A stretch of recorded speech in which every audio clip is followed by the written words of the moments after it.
Welcome to back to my channel. আশা করি সবাই ভালো আছো, আমিও ভালো আছি তোমাদের আশীর্বাদে। আজ আমরা চলে এসেছি মায়াপুরে ইসকনের মন্দিরে। এই মন্দিরটা দেখার জন্য অনেকদিন ধরেই ভাবছি, কিন্তু আসার হচ্ছিল না এই মন্দিরটা দেখার জন্য। আজ ফার্স্ট টাইম এই মন্দিরে অনেকদিন পর চলে এসেছি। এখানে মন্দিরটা খুবই সুন্দর আর দেখার মতো দৃশ্য আছে। আর প্রচুর লোক, যেহেতু আজকে 28শে ডিসেম্বর, মানে ছুটির দিন আছে, সেজন্য প্রচুর লোকও হয়েছে দেখার মতো।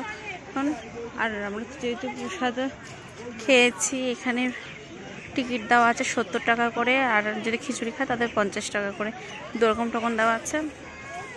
এখন ভালো লাগছে, খেয়ে দিয়ে আমরা সব এখন এসছি এই মন্দিরটার মধ্যে। মন্দিরটা দর্শন করতে যাই না, মন্দিরটা এখনও খুলেছে নাকি, কিন্তু শুনেছিলাম 4:30 থেকে 5টা অবধি আধ ঘন্টা খোলা, 50 টাকা করে টিকিট নেয়। এখন আমি গিয়ে ঢুকে দেখতে পাইনি, কিন্তু গিয়ে দেখবো কি কিছু।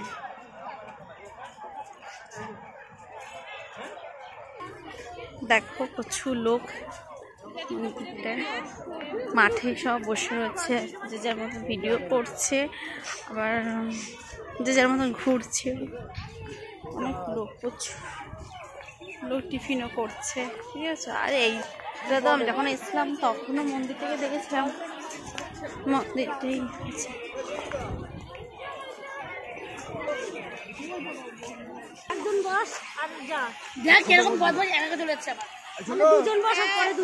এখন এখানে বসবো সবাই মিলে।